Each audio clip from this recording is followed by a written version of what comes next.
Hey, everybody, it's Mike from the Mike Wagner Show, powered by SoundWeb Studios. Visit online at soundwebstudios.com for all your needs. Looking for a professional website without breaking your budget? SonicWeb Studios is the answer.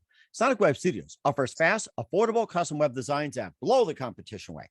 Call today, 1-800-303-3960. That's 1-800-303-3960, or email to support@sonicwebstudios.com. Mention the Mike Wagner Show, get 20% off your first project. Sonic Web Studios, take your image to the next level.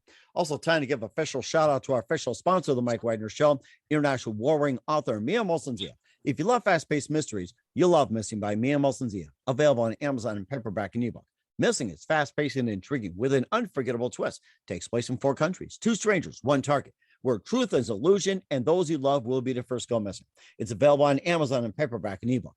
Missing by Mia Molson-Zia has garnered great reviews and even loved and enjoyed by Howard celebrities, including Joanna Cassidy, Forbes Riley, and many others. So grab your copy today for Goes Missing by Mia Molson-Zia, available on Amazon. Also, check out the Mike Wagner Show at themikewagnershow.com and over 40 podcast platforms heard in over 100 countries, including Facebook, SoundCloud, Spreaker, Spotify, and iHeartRadio. Also, Anchor FM, iTunes, Google Play, Amazon, Audible, Apple Music, and we're now heard on HamiltonRadio.net, Diamonds Radio, Oldies FM, and more. Take the Mike Wagner Show on any mobile device. Subscribe to the Mike Wagner Show on the YouTube channel. Don't forget to follow the Mike Wagner Show on Instagram and Twitter today. And for great gift ideas, go to Amazon.com and check out the Mike Wagner Show podcast. T-shirts, pop sockets, throw pillows, tote bags, hoodies, baseball gear, and more. Makes great gifts 24/7. Amazon.com and check out the Mike Wagner Show podcast. And for more great gift ideas, go to Amazon.com/Mia Molson-Zia for great books like Missing, Once, and Wrinkles. Also cool merchandise like T-shirts, pop sockets, phone cases, pop sockets, and more. Amazon.com/Mia Molson-Zia. Check it out today. I'll support the Mike Wagner Show on Anchor FM, PayPal, themikewagnershow.com. You can buy me a coffee at buymeacoffee.com at the Mike Wagner Show.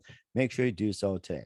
We're here with a terrific gentleman who's with American band, toured and opened for Def Leppard, Blue Oyster Cult, Poison, Eric Clapton, Billy Idol for over 40 years. We'll talk about this legendary group. And there's a new documentary out there which follows the story of an amazing band and singer-songwriter of a terrific gentleman spanning 4 decades from the 80s Sunset Trip into the 90s Stadium Rock tours to shows today, and also released 8 albums, 9 movies, including a Disney flick. And also his work has been featured in a number of films as well, too, and worked with a number of legends as well. And he's also got a brand new song out called Sky is Falling from Falling Higher soundtrack, and also a couple movies that's coming out as well. And this guy's been really busy. Live, ladies and gentlemen, from the Plus Studio somewhere in the West Coast, the amazing member and founder of the group Ampage, and also he's also done some amazing solo work. Ladies and gentlemen, American singer, songwriter, and leader of Ampage, Mark Mason. Mark, good morning, good afternoon, good evening. Thanks for joining us today. Good morning, Michael. How you doing? Hey, I'm doing great. It looks like you're chilling out there somewhere on the West Coast. You've been pretty busy lately too. Your group Ampage toured and opened for Def Leppard, Blue Oyster Cult, Poison, Eric Clapton, Billy Idol for over 40 years. And the new documentary follows the story of your group Ampage from the 80s Sunset Strip to 90s Stadium tour, and also to today as well. And also that also follows you as well, too, as a singer-songwriter. You guys have released 8 albums and 9 movies, including Disney's Brink. And you also had your work featured in I'm Dangerous Tonight, Bikini Summer 2.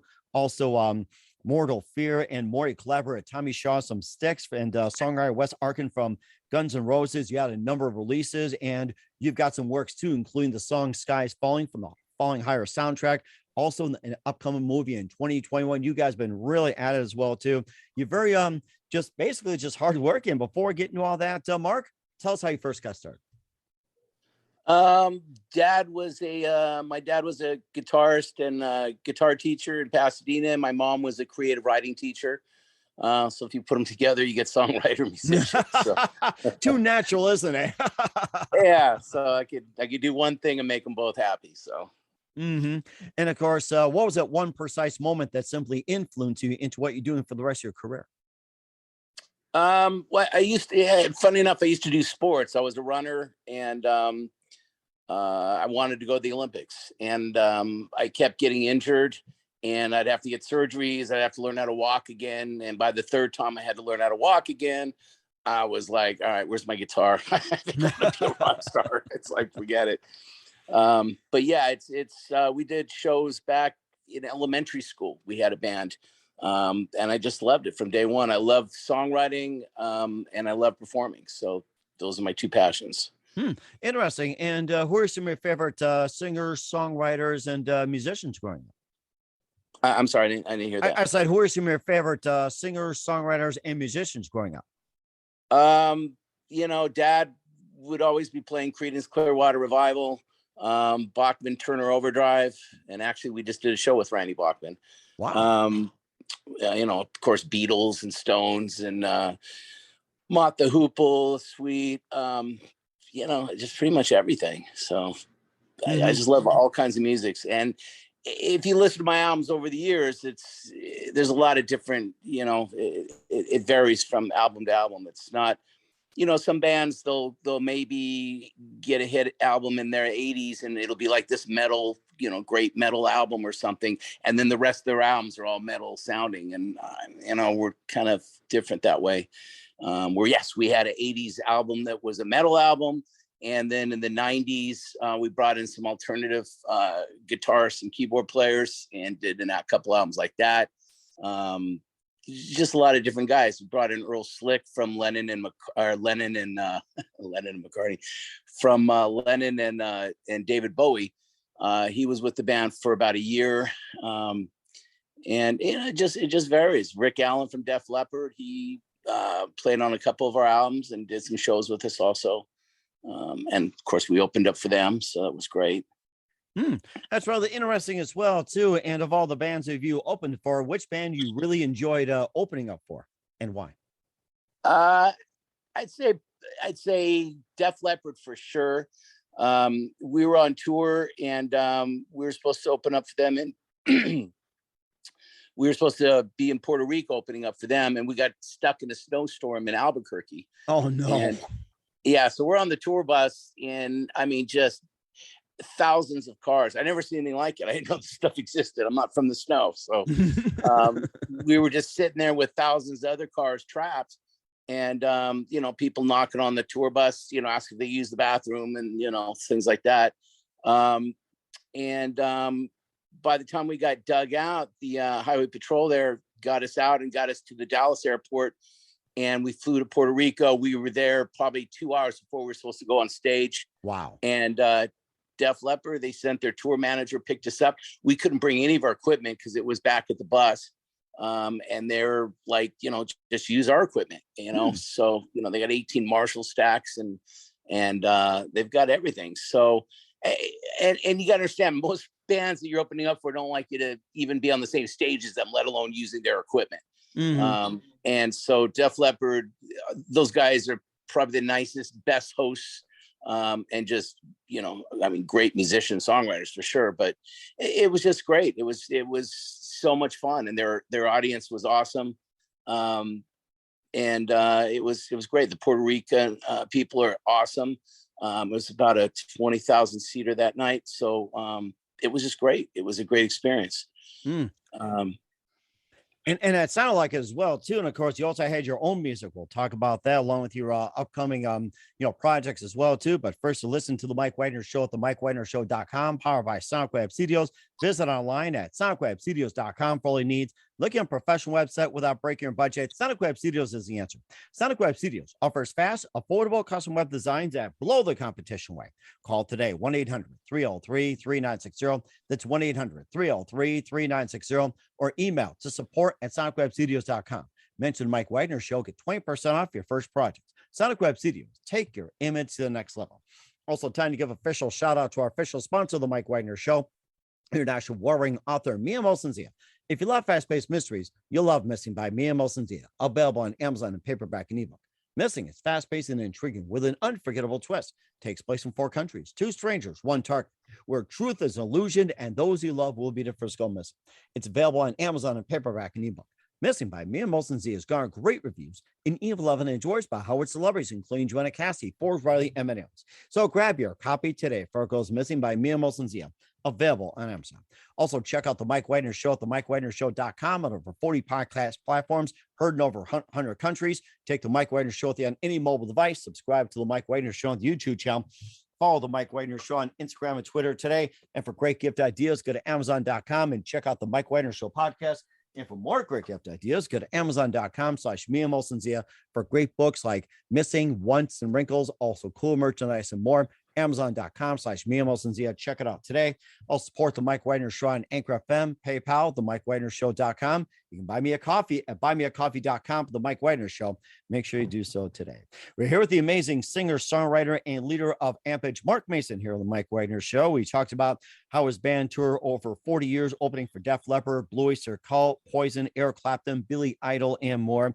And of course, also released 8 albums and 9 movies to date, including Disney Sprinkle. We'll talk about that. You had some releases as well, too. You had Champagne and Caviar, Iron Horse, Falling Higher, Future Days Gone By, and Iron Man Sam, and Don't Shoot the Wounded, Bridge of Souls, Rock 2018, and more. You know, tell us how you first got started with Ampage and how you guys came all together. It started in high school. 3 of us got together, and back then I was just the bass player, and we had a lead vocalist join the band. So that was a 4-piece band at that point. And we were together for only about a year or so, never recording any albums. And then, I don't know, maybe a couple years later, I ended up in Hollywood and kind of re-put together the new Ampage back then. And that's when we signed with Ironworks Records and did the Champagne Caviar album. We had been doing some shows. I think we're at the Stone in San Francisco, and this guy came up to us after the show. It turns out it's Mitch Mitchell, the drummer from Jimi Hendrix. Huh. And he's, yo, Magic, you guys are magic. I want to work with you. I didn't know. I want to work with you. Yeah, I want to work with you. I'm like, oh, that's nice. I don't know who you are, but you know.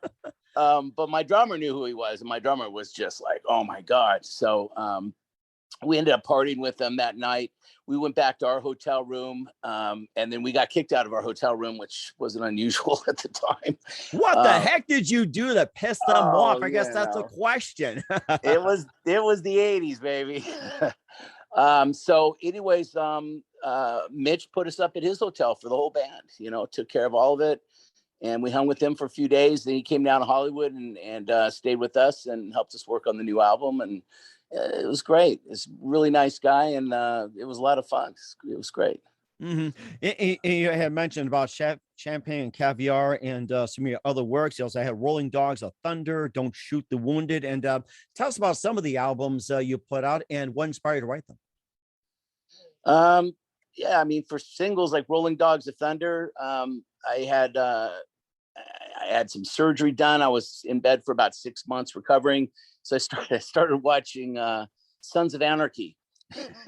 Oh my gosh. You know, so I was like, 100 episodes. I watched the Sons of Anarchy, and I just never liked the beginning song, you know, and I'm sorry if the guys listening that wrote that, but I didn't like it. What are the chances he is, though? That's the thing. Oh, man.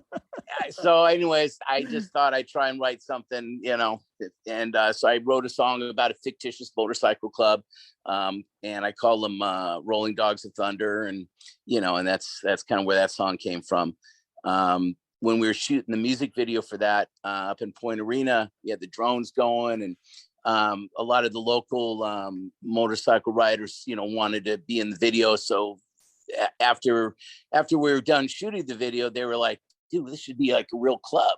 And so we ended up, this fictitious club became a real club now. So it was fun. It's a good time. And it sounded like it as well, too, that you also had Rock 2018, Future Days Gone By, and, you know, just more as well, too. And also had featured in the movie Disney's Brink as well, too. And tell us about that and how'd you get hooked up with Disney? That my publisher kept trying. Well, my publisher was getting us in a lot of different movies like Mortal Fear, I'm Dangerous Tonight, some other stuff. And I wanted to do a Disney movie. So I found who the, not the way you're supposed to do it, but I found out who the music editor or the music supervisor was for Disney. And so I just started calling him every single day. And, you know, the secretary wouldn't put me through. So I'd call every day. After 2 months of me calling every day, she finally put me through to the supervisor, and she goes, "All right, this is the Mark Mason that's been calling me every single day for 2 months. You got 30 seconds to explain why I don't need to hang up on you right now."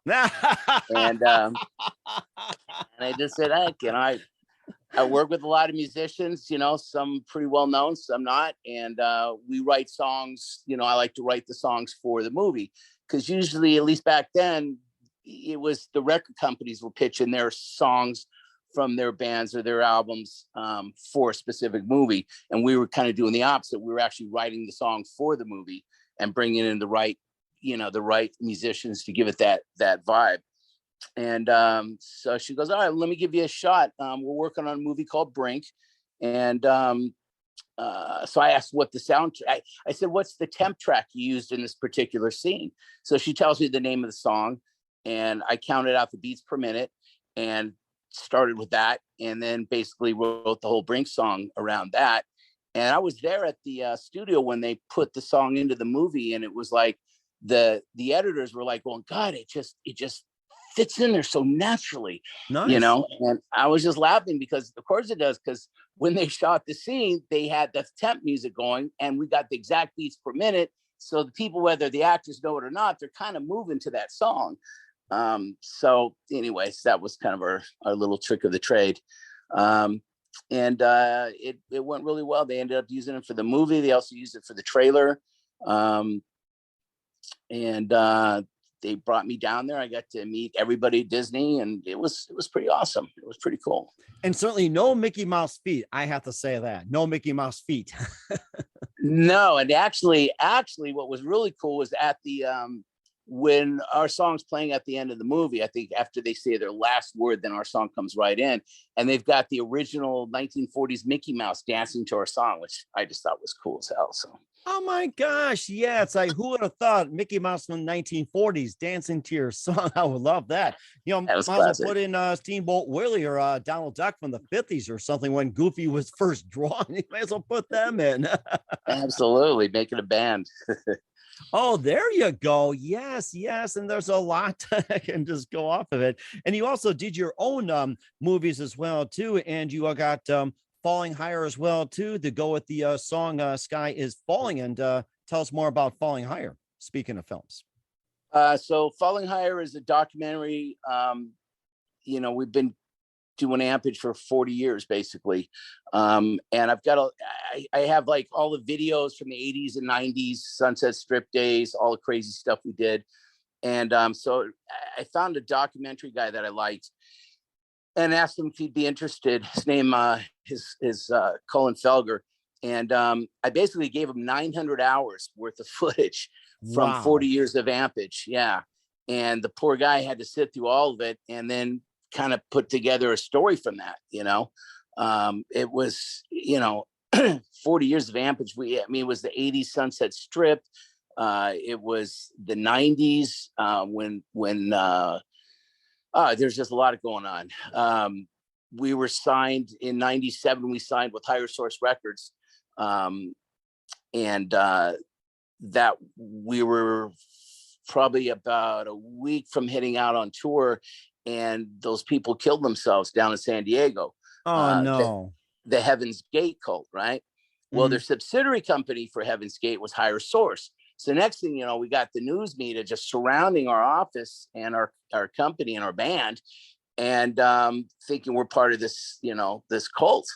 And so it was crazy. We're a week away from going on tour. The label spent 1.3 million on us at that point, and the record had just hit the stores, and now we're being part of this cult that we had nothing to do with. So I'm on TV with every news organization in the world, wearing my Ampage hat, holding up my Ampage CD, going, "We got nothing to do with this." It's like it was just crazy. It was just crazy. Another thing that happened, 97 was probably one of the wackiest years. We had just got Earl Slick joined the band. Earl Slick was the guitarist for John Lennon and David Bowie. Mm-hmm. And since I got Lennon's guitar player, we figured on that album we'd do a Lennon cover song, which was we ended up with "Give Me Some Truth." And being the lead singer, I tend to change lyrics around a lot, but usually they're my lyrics, so who cares, you know? Mhm. And so I changed some of the lyrics as I usually do. The song comes out, and then I get a letter from EMI Publishing New York saying I'm getting sued Oh, because no. you can't change a John Lennon lyric. It's like a church. You can't do it. Um, and so everyone's yelling at me. The label's pissed off. And I mean, I was impressed that somebody at EMI in New York was listening to lyrics of my song, you know? So, Oh, my goodness. And I'll bet you John Lennon would be like, who the heck cares? well, actually, I think it was Slick. If I'm not mistaken, I think it was Earl Slick that flew back and played it for Yoko. And Yoko liked my changes, thank God, and said if John was alive, that he would have probably made similar changes. So then I get a letter from EMI Publishing saying that I wrote the song with John Lennon, but for $1, sign all the royalties back to the Lennon estate. So now I got a letter saying I wrote a song with John Lennon. So just saying. Huh. Oh So my gosh. And as the world turns, I'm sure he can thank Yoko for that. And of course, the story continues as well too. And of course, you got that song of Skies Falling that's written during the pandemic as well too. And tell us more about the song, what inspired you to write it as well too. And of course, some of the things you did during the pandemic, and a lot of musicians actually got a lot accomplished during the pandemic, and of course, you guys as well. Yeah, we got locked down just like everyone else. Back when COVID started. And I didn't plan on doing another album in this life. I pretty much didn't think I had much more to say, but all of a sudden I had 6 months. So I get up, I got a recording studio at my ranch, and every morning I get up with my coffee, I go downstairs and turn on the machines and see what I come up with. And within like 2 weeks, I had like 15 new songs that I really liked. And that was one of them. The album is actually called Season in Hell. It was released last year. It's doing pretty well, and obviously some of those songs are going to be in the documentary Falling Higher, which is getting released, I believe, this summer. So it's definitely I think it's my best work so far, but I probably say that about all my new albums too. So, I was just going to talk about Season in Hell that's come up as well too, and tell us more about the making of it, what inspired and everything like that. And sounds like a Season in Hell, but I mean, I think you struck pay dirt on this one too. I wanted to write about this whole COVID thing. This is historical. I mean, there's going to be people 50 years in our future reading about what's going on today, and I wanted to kind of get I wanted to write my songs more about what the feeling. I didn't want to use the word pandemic, COVID, any of those words. You won't find any of my songs. I wanted more of the feeling of what was going on during that time. So that's kind of what inspired me for that. Yeah, I mean, to me, it's definitely some of my best work. So and what's the message you wanted to convey to the listeners as well too, with Skies Falling and some of the works as well? I guess I'm feeling fine, and it's okay. it's I mean, I buried 3 or 4 of my close friends from COVID. So Len Fagan over that owned the Cuckoo's Nest, he died of COVID. I mean, we lost a lot of people. And I don't know if I have a message more about my wife thinks that my songs are more historical. It's like, in other words, you can listen to my 80s songs and that's from the 80s. You can listen to my 90s songs and it's like it captures. I think we were the first band in the 80s. I wrote a song called Versateller Blues that was about I guess they call them ATMs now. Back then they were Versatellers. ATMs had just come out. Oh yes, and, that's right. It's like those machines where it's like this big, takes so many buttons and all that. Now it's just like a little unit like this. It just requires a chip and just one button. And how much do you want? I want this amount. Bingo, like that. Yeah. So this back in the 80s is when they first came out, and back then they were called Versateller machines. So obviously I have a song called Versateller Blues. So so I mean, it's not trying to say anything more than just kind of a snapshot of that time. Is kind of, I guess, is my songs in a nutshell. Mm-hmm. And where can we find Season in Hell, Skies Falling, Falling Higher, and all your works at? Pretty much anywhere. Spotify, iTunes, Apple Music. I mean, everywhere. So Um, I get emails from all over the world. I mean, um, you know, so yeah, I guess everywhere basically. Okay, we'll certainly check those out. What's coming up from Mark Mason of Ampage, we'll find out just 1 minute. You listen to the Mike Wagner Show at the MikeWagnerShow.com, powered by Sonic Web Studios. Visit online at SonicWebStudios.com for all your needs. Also brought to you by our official sponsor, the Mike Wagner Show, international warring author Mia Mostly of Missing, available on Amazon and paperback and ebook. We'll be back with singer, songwriter, multi-talented Mark Mason of Ampage after this time out. We're back with the amazing singer-songwriter of Ampage, Mark Mason, here on the Mike Wagner Show, and covered a lot of ground and spanning 40 years of Ampage, your amazing career, and more. And what else can we expect in 2022 and beyond, Mark? It's pretty much open. We're finally doing shows again. We had to cancel pretty much all our shows when COVID hit, like everyone else did. And so I haven't been on a stage since 2020, I think the last show we did was either with Vince Neil or Blue Oyster Cult, one of them. But after that, it's, we were able to make a record, and now we've got a show with the Tubes coming up on the 18th in LA, and Reading Rock on the 25th. So it's going to be great. It's going to be awesome to be on stage again. Really looking forward to it. I love performing, and I got a great band. I love my band. These guys have been with me 7 or 8 years now. And I wish I had them 20 years ago, I think many of us do as well, too, the way things are going. And who do you consider biggest influence in your career? Biggest influence in the career? Yes. Oh, man. I have no idea, to be honest with you. I'm sorry. I've got so many influences. It's hard to nail one. Obviously, John Lennon, just so many. I mean, just so many. Again, the songwriting is everything for me, and I try and change moods and everything else with the songs. I think I heard one reporter say my songs were full of wit and cynicism. I mean, that pretty much sums them up, actually. So it sounds like it's really unique as well, too. I really like that. And what's the best advice you can give to anybody at this point? Just be real, be yourself, try not to sound, I see a lot of people I know that try and sound like, Pink Floyd, or try and sound like somebody else. And it's like, just, try and sound like you, that's the biggest thing I could say.